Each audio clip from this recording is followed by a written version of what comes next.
A continent away from the Kremlin, a host of African strongmen now wait for the chips to fall over in Moscow. Russia's foreign minister took to the airwaves as early as Monday to immediately insist that it's business as usual for the Wagner Group's ties to the continent. Why the haste? Turns out Yevgeny Prigozhin's outfit are much more than guns for hire. It's influence, and it's also a cash cow. Thanks to a barter system that mostly is around gold and diamonds, Russia gets the gems, and after kicking out former colonial power France, the likes of Mali and the Central African Republic get protection. And also social media savvy to keep public opinion on side. So, what next? And what now for countries like Sudan, where Wagner does business with Hemeti, the warlord engaged in a death match with the junta leader? Does score settling in Moscow affect the battle in Khartoum more broadly? For all the talk about the pros and cons of Africa doing business with China, with the West, can it be business as usual for those who deal with Russia? Today in the France 24 debate, we're looking at those ties between Moscow and the continent. Joining us from London, Patrick Smith, editor-in-chief of the Africa Report. Thanks for being with us. Greetings, Francois. His constituency includes Germany and Central Europe. From Munich, centrist member of the French Parliament, representing the French abroad, Frédéric Petit. Welcome to the show. Thank you very much. I am in Munich. Nyagare Bakayoko is chair of the African Security Sector Network Consultancy. How are you? Fine, thank you. And Kevin Limonier, associate professor at Paris 8 University's Institute of Geopolitics. Thanks for being with us. Thank you. The France 24 debate, where you can join the conversation you have on Facebook and Twitter, hashtag F24debate. Pay no attention to Saturday's aborted march on Moscow by Yevgeny Prigozhin. That seemed to be the message Tuesday in Pretoria when South Africa's foreign minister welcomed her German counterpart. There isn't a mutiny. There was an attempted mutiny. That would be the language I would use. And it will not affect our intention of continuing to engage with both countries, as has been agreed by the presidents who were part of the Africa Peace Mission. Did you hear that, Patrick Smith? It wasn't a mutiny that we saw on Saturday. That's right. I think the South Africans find this a very double-edged sword. On one level, I think the uncertainty about the future of the Vladimir Putin's government in Moscow raises the prospect that the South Africans may not be faced with this tricky problem about whether or not to invite him to the BRICS summit in South Africa due in August, because he simply won't take the risk of coming. On the other hand, they don't want to appear to be dancing around his misfortunes. So they're certainly not going to appear to want to celebrate the difficulties that Moscow's having. So I think they're holding back. And it should be said that unlike Centrafrique and Mali and Sudan, there's no overt Wagner presence in South Africa. So when it comes to the contest between Prigozhin and Putin, I mean, South Africa can actually afford to be conspicuously neutral, as they say they are in the war between Ukraine and Russia. But for the time being, Kevin Limonier, there's an African summit in St. Petersburg in July. That's still on. That BRICS summit that you just heard Patrick Smith talking about, we'll probably expect that Vladimir Putin will not be going, but who knows? Well, we never know because we know that there is this prosecution of the ICC upon Vladimir Putin, if I'm correct. The fact is, yes, there is this second summit in Russia this summer, and this will be, of course, a very strategical summit for Russia, of course, because after what happened this weekend, there will be some positions to be clarified. For example, what role will exactly play Yevgeny Prigozhin in Africa from now? We know that he's an unavoidable intermediary of the Russian influence on the continent. So will the Russian authorities try to circumvent this influence? Will they try to deal with it?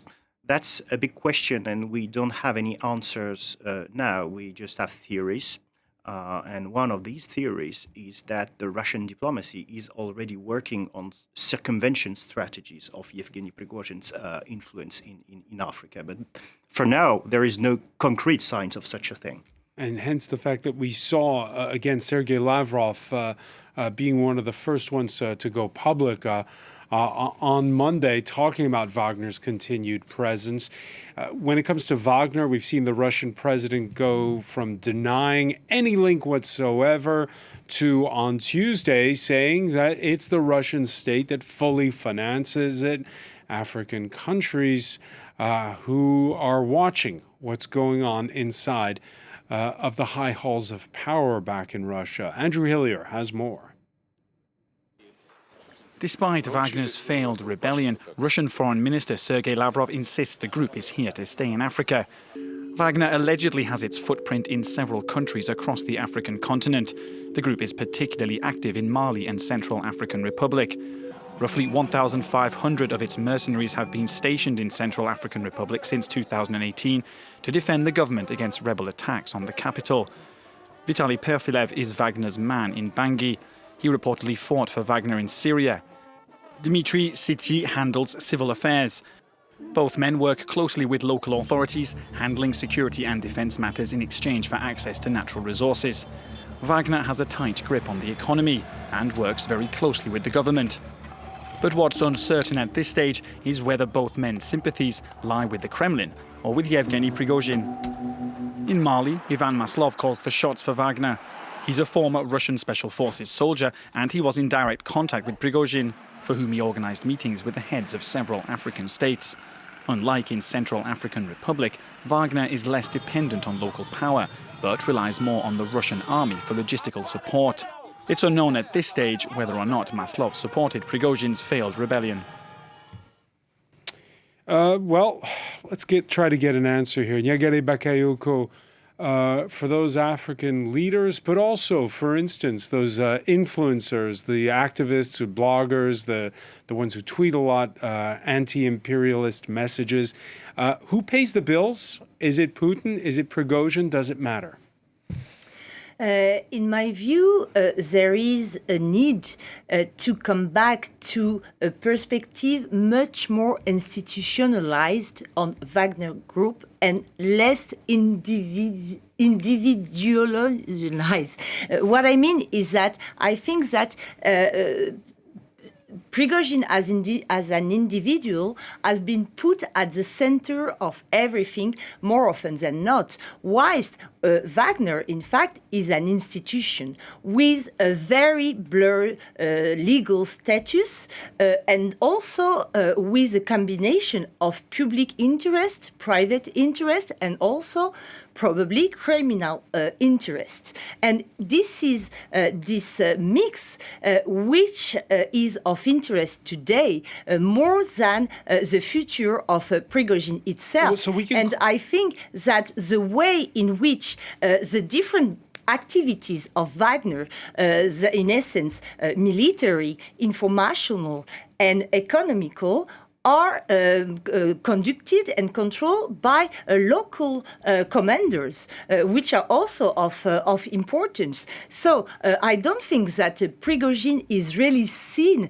as the core actors. In my view, it is much more the Russian state, which is considered as the main partner by African states and in a lesser extent by civil societies. Why have we seen, for instance, prominent outspoken activists, anti-French activists, let's call them that, go relatively quiet? They've barely tweeted in the last 72 hours. Why? Yes, and it is also the case of African leaders, in fact, except in the Central African Republic, because I think they definitely know that their forthcoming main partners will be the Russian institutions and not Prigozhin himself, in my view. Shouldn't they then be saying, "I heart Putin" on their Twitter accounts?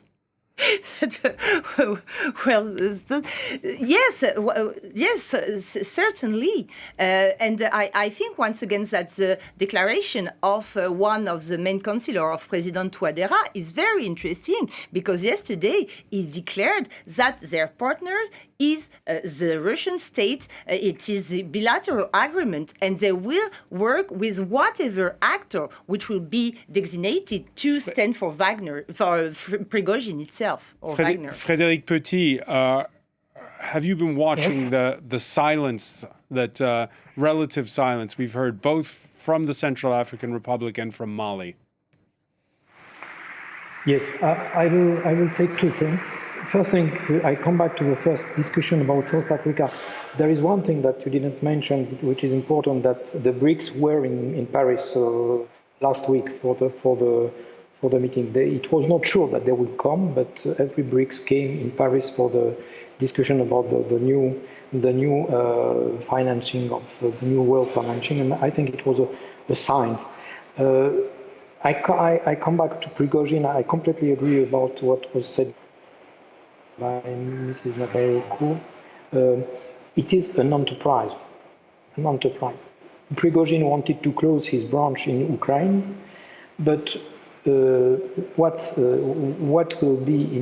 is constructed in Africa is independent. It's an Africa branch, and I don't think so. I don't think that it will have a big impact on the local, on the daily work of what Wagner is doing in Africa. Why? Because Wagner in Africa, for me, the main purpose of Wagner in Africa, it is the resources. It is the resources, the cash machine, the resources, and they are acting, but they are not very good in military, for example. They were not. When they are engaged, they are not very good. It's not very easy. It's not very difficult to be better than the locals, and influence is, for me, they are using influence not for Russia but for the resources. I think their enterprise, because it's an enterprise, their enterprise is organized in this hierarchy. Then it's not the fact that it is Russia or not will not change a lot on the field. I think in Africa they will continue to organize themselves in order to get to keep their hand on the resources, and that the reason why they are waiting. Well, when there is each enterprise, I was working in enterprise, so it will be instruction. It will be business as usual. Kevin Limonier, with a new boss. With whoever the new boss may be. Yes. But Kevin Limonier, why have we heard more from Bamako, from Bangui? Well, I think that I agree with what was said about the fact that Wagner is an enterprise, an endeavor. I don't know how to call it. It's a galaxy of actors. Yeah, we can show on that. It was back in February. The Global Initiative Against Transnational Organized Crime put out a diagram. We must warn you, it's not exactly TV friendly. There you see it. Yeah. I won't explain everything. I'll just say there's engineering in there, there's security firms, troll farms with that internet research agency, mining, and different color schemes to show businesses in Madagascar, Sudan, CAR. Okay, so that's the diagram. So this is super complicated. No, it's not complicated for post-Soviet corruption schemes. I can assure you, this is just the top of the iceberg. This is something very classical in post-Soviet Russia. You create a lot of companies to diversify your assets and to be careful about it. What is interesting with Wagner, let's call it Wagner, in Africa, is that it's not only an economical enterprise, it's also a geopolitical one. Absolutely. Because what they are doing is, of course, earning a lot of money, that's for sure. but they are also earning a lot of political and geopolitical, how could I say it in English, credit, which is profitable to the Kremlin, to the authorities, to the representation of Russia as a geopolitical power which is rising again in Africa. So we have to understand this phenomenon in the long term. I mean, why is Wagner and its informational empire in Africa so influent? Because they played on the fact that Russia shall be the legacy of the anti-colonial Soviet, the anti-colonial role the Soviet Union was playing in Africa 30, 40, 50 years ago. So this is not only about economy. This is about politics. This is about geopolitics, about how do you read what is happening in Africa, what kind of ideological direction do you want to give to some ideological movements such as Pan-Africanism, etc. And I would say also that everything depends. They can still have this Pan-Africanist rhetoric, even though Russia's being imperialist in Ukraine. They don't have it. They amplify the fact, they amplify local actors which are Pan-Africanists, and they will give them the means, the technical, the financial means to amplify what they are saying. They were already saying, for example, that France was arming terrorists. It was a conspiracy theory that was existing in Africa prior to the arrival of Russia. But when Russia arrived, they just made it blow on the social networks. And everything will depend now on the fact, on whether Prigozhin wants a political future or not. Because if he doesn't want a political future in Russia, so yes, it can be only an economical endeavor in Africa, looting resources, etc., that's fine. But what we saw is that the guy can have a political ambition. We saw 2 days before the uprising, we saw some posters in south of Russia stating Prigozhin 2024. Maybe that's just a prank, I don't know, but there are a lot of signs that Prigozhin wants to be into politics. And so this time it was not the right time for many reasons, but what he wants is maybe to have a political destiny. And if he wants a political destiny, so he wants to add a geopolitical added value to what he's doing in Africa. And so at this point in time, is that relative quiet we're talking about, Yevgeny Prigozhin, because people don't know who's going to win this showdown? No. Once again, I think that it is absolutely crucial to consider Wagner as an influence tool for the Russian foreign policy. And today, Africa is really unless Kevin is right and that Prigozhin wants to also use it to amplify his own message. But I'm not sure Prigozhin has its own messages on the African continent, at least. I will not say anything about Ukraine. But to be honest, I cannot see beyond the exploitation of natural resources, etc., a central role for him as such, because that's true that the central role of Wagner in Africa is informational. And I think he has been playing a very important role, but is not alone in doing that. And as mentioned, there is a network of both lieutenants, Russian lieutenants on the ground, and of African figures as well, which are also very close to the Kremlin. If we are thinking about Kemi Seba, for instance, or Nathalie Yamb themselves, yes, they might be, and they are probably linked These to are these Prigozhin. activists who are very absolutely, but I would be very surprised if they would choose to support Prigozhin rather than to be again at the center of the next Russian summit. All right, both of them keeping quiet if they do have a favorite among the two. It's interesting. Coincidence of the calendar, as everything is happening in Moscow, Mali has requested the postponement by a few days of the vote to end the UN's peacekeeping mission there. A draft resolution sponsored by Permanent Security Council member France calls for the 12,000 blue helmets there to leave over the next 6 months.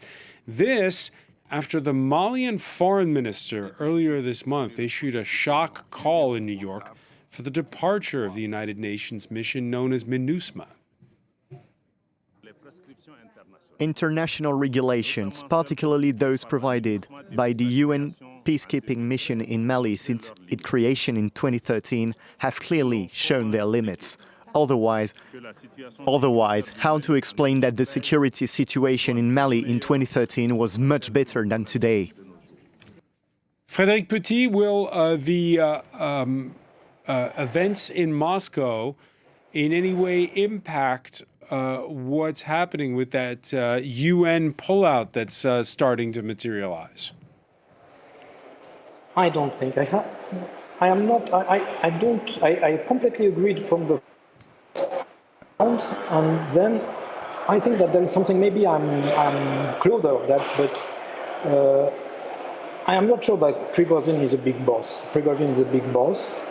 There were in the Belarusian media today a very vulgar and interview how he came back, how he began his moving. I think that Prigozhin for me is an homme de paille, as we say in France. I don't know the term in English. An underling. Yes, he will not interpret it. He's under order. He's a guy. He has his place, his right place in the big galaxy that we saw, and he had to make something in Ukraine that was not possible. He said, I have to stop in Ukraine. What can I do?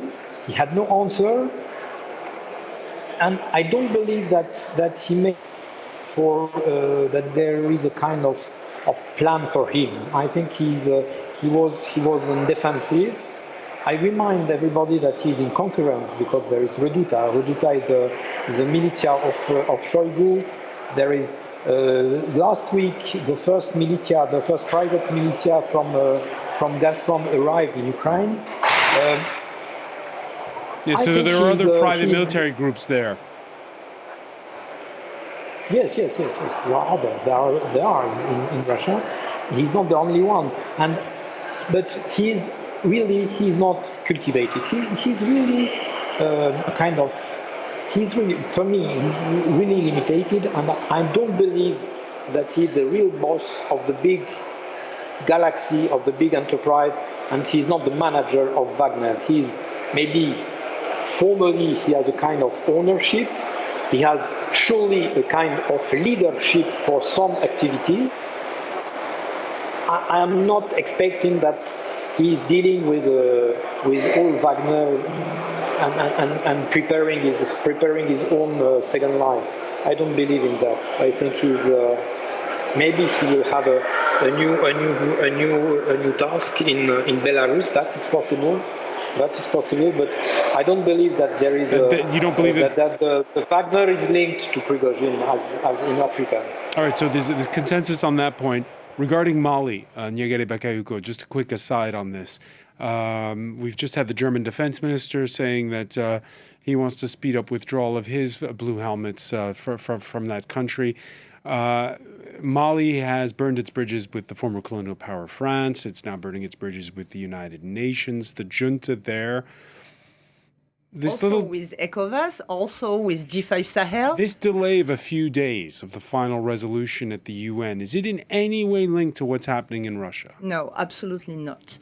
I think there is presently a negotiation around the conditions according to which MINUSMA will leave the country. And all is related to period of time which will be needed. It seems that Malians are asking troops to leave Mali in the last forthcoming months, whilst others, including China and Ghana, because they have the more important contingent in the country, considering as too quick.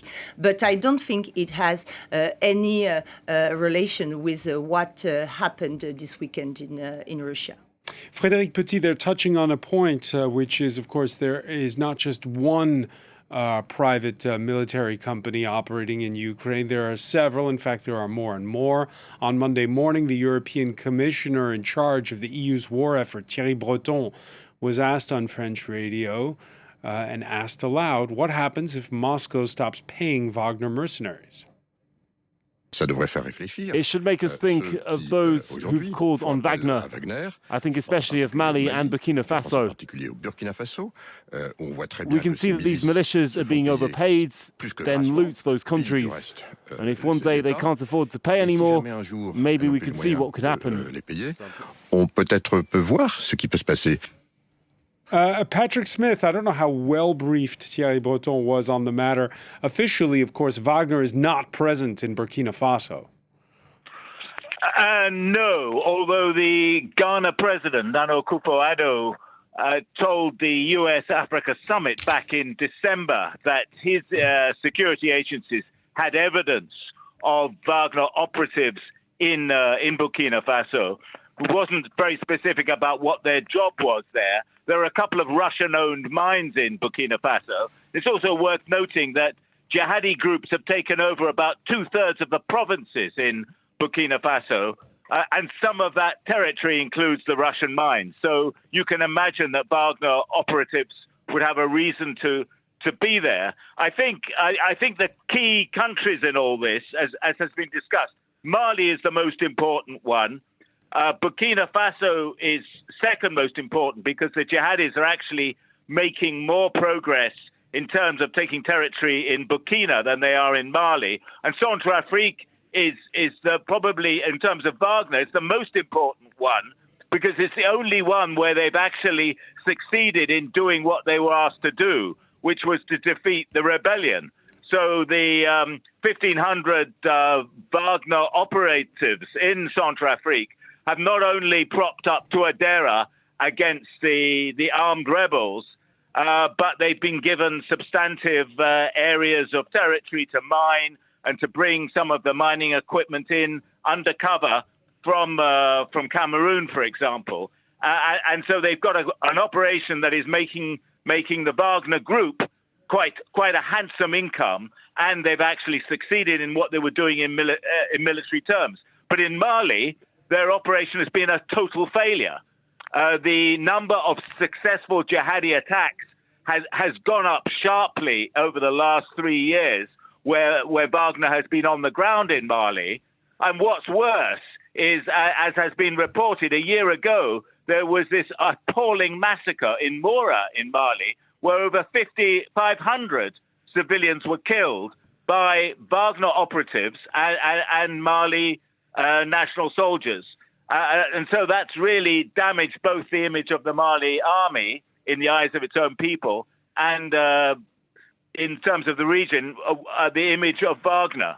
So I think it's a very, very mixed picture. The last thing I wanted to say, Francois, was, I would really emphasize the origins of Wagner. Back in 2014, in the Ukraine operation, there were a sponsored department of the GRU. They were absolutely a government enterprise in a sort of spun-off privatized version. But it was more like the East India Company with the backing of the state than any sort of new age private corporation.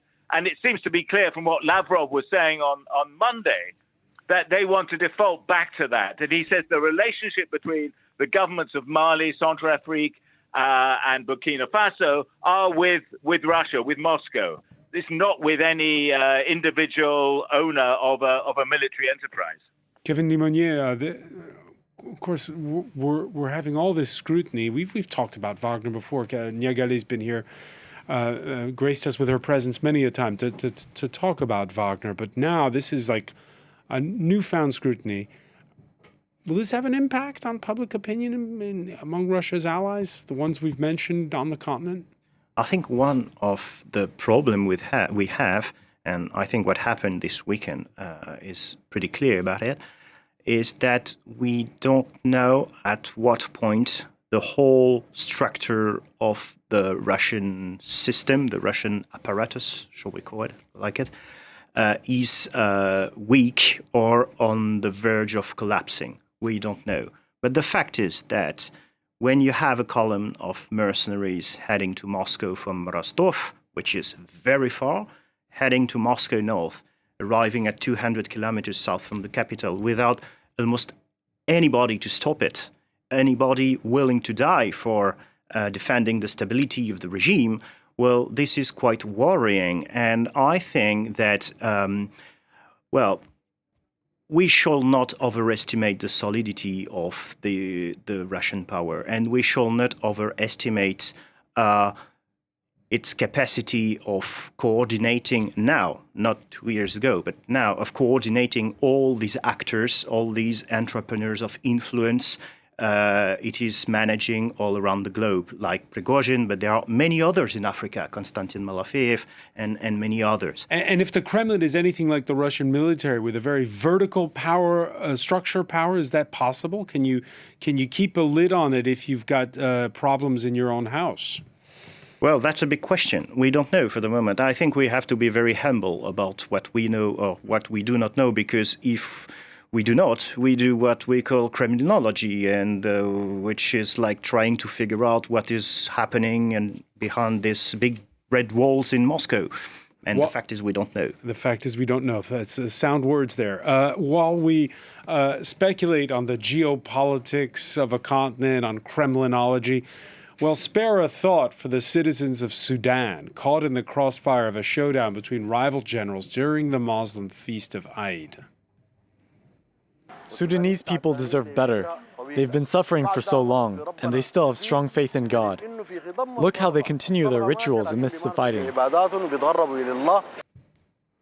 Patrick Smith, in the case of Sudan, you have the makings of a civil war, and Wagner is squarely on one side. Hemeti, the head of the Rapid Support Forces, he's been dealing directly with Moscow on the eve of Vladimir Putin's all-out invasion of Ukraine in February of 2022. The New York Times reported on that trip that he made to the Russian capital. There we quoted U.S. officials in the article as saying that although the trip was ostensibly to discuss an economic aid package, Hemeti, also known as General Hamdan, arrived with gold bullion on his plane and asked Russian officials for help in acquiring armed drones. It's clear that if Russia has a stake in only one side in this fight? Well, I think that's where it gets really complicated, Francois, although because it's evident that Hemeti and Prigozhin have been doing business together in the gold trade. And it's also evident, as you say, the Times reported on the eve of Moscow's invasion of Ukraine, there was Hemeti with Lavrov and Shoigu and so on. So there was that. But what I'm hearing on the Russian side is that Lavrov is pulling back from that and is trying to say we just want a peace between the two sides, and they have no and so you've got a situation where there's a business ties between Hemeti and Prigozhin of Wagner, but the Russian government does not want to go out on a limb and back what essentially is seen as the insurgent paramilitary force under Hemeti, which is attacking the Sudan National Army under General Burhan in Khartoum. So it's going to try and stand back. So that is the complexity of it, where you've got Egypt, again, a traditional Russian ally, supporting the Sudan armed forces, and America, the US, and Saudi Arabia trying to broker a peace between the two. So I don't see any great advantage Russia as a country and the Putin regime in supporting Hemeti, because in the longer term, it looks very unlikely that Hemeti will prevail over a united Sudan. Yevgeny Prigozhin, when it comes to Sudan, I mean, we can call up a map of the gold mining areas. One can only wonder, as with Russia's involvement in Africa, if precious minerals are more than just a means to an end here. No, I fully agree with what Patrick just said. Yes, there is this traffic, gold traffic, most of the time to Dubai and the Arabic Emirates. But what is of particular importance for Russia is the access to the Red Sea. It's been a very important geostrategic, important aspect of the way in which Sudan has been considered, and the way in which Russia does not want to make a choice between the two leaders, Hemeti and al-Burhan. Frédéric Petit, earlier in the conversation, you heard Yevgeny Prigozhin emphasize the fact that what Wagner brings to African countries, a lot of it is a means of amplifying their message, a point also hammered home by Kevin here. What does France do now in the face of all of this? How does it handle those countries like the CAR, like Mali, like even ones that are outside of their traditional realm, like Sudan? What do? Do they just sit back, or is there a message France should be hammering home? Yes, I will say I will answer your question first, and then I will propose something else. For your question, I think that the position of France in all these regions changed in 2018 in Ouagadougou, and I think that we changed our mind. There is a very good document written in 2 years ago. There is a new law that we voted in the parliament for the development aid, and we are trying to get out this post-colonialism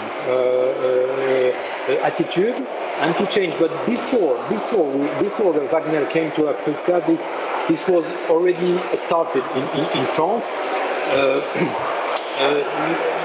For me, this point is very important.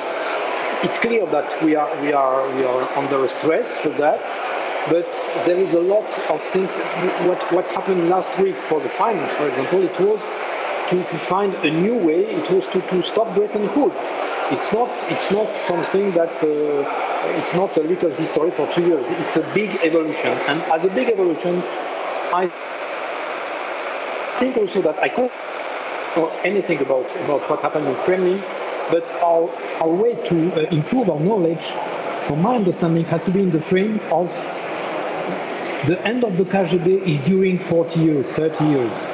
It's not because there were the Berlin Wall and the Iron Curtain and so on. It was only peripatetically. It's over long term. Frédéric Petit, I'm gonna interrupt you because we're having audio issues with Munich. I apologize for that. We're going to try to have those fixed. Kevin Limonier, if I understand what Frédéric Petit was saying there, it's over the long term that there has to be a review. What should the French leadership do? Nothing, perhaps, right now? Well, I think, I'm not a specialist of Africa, but I think Russian presence in Africa, and especially in Western Africa, through some kind of criminal mafia, whatever you call it, like Wagner, etc., is a good opportunity for France to rethink its long-term strategy and partnership with these countries. I mean, this is the right moment maybe to sold out some of our old colonial legacies, according to me as a French citizen, if you ask me. Now, I think that there is also another matter which is quite important. We shall need the civil societies to develop and to grow in Western African country, because what we are witnessing now is a mutation of the Russian narratives in this part of the world. You were talking about Nathalie Yamb. I saw last week that she is now going into this pretty new topic for This is one of these activists who's been very active on social media. Yes, absolutely, she is, and she was talking about the Western corrupted influence of defending the rights of gay people, LGBT, and etc. So what we have here is a kind of collusion, a kind of ideological convergence between the old good Russian traditionalism, which is promoted by Putin for many years, and this is how he supported extremist, populist, far-right movements in Europe, for example, or in the US. And there is this convergence with all these Pan-Africanist, neo-Pan-Africanist movements, which are more and more going into this ground of societal issues and these kind of things. So we have to be very cautious about it. And I think that not only France, but Europe and the West has a big role to play to protect the civil societies, to help them to grow, to help the minorities to defend themselves. So Patrick Smith, when you talk about the Mora massacre in Mali and you hear how Kevin Limonier describes how some of these activists cleverly turn this into a conversation about culture wars, how do the French react? I think, as we've seen, the Quai d'Orsay, they have set up their sort of counter disinformation service under one of the most experienced ambassadors in Africa, actually. And so they already started doing this long before the last week's failed putsch against Putin. So that I think that is going to intensify. But what we're also hearing that both in the French government and in the U.S. government, there are intensive discussions about what should they do in the Sahel, in Mali, Burkina Faso, Niger, to beef up security, knowing absolutely that there's going to be now some sort of vacuum coming up. And we've seen that, the panic that has been described in a number of wire agency reports from Bamako about conditions there since the failed putsch. So I think you're going to see in the coming days a real push by both the French government and the U.S. government, and it'll be a more subtle one without some of the questionable political positions they've had in the past to offer no big bargain on the security, but just like unconditional help on security, trying to sort of reposition themselves as helpful against the jihadi push, in the hope that will enable them to re-establish good ties with Burkina, Mali, and other countries in the region. I mean, French ties with Niger are already pretty strong, but there is a growing anti-French sentiment in Niger as well.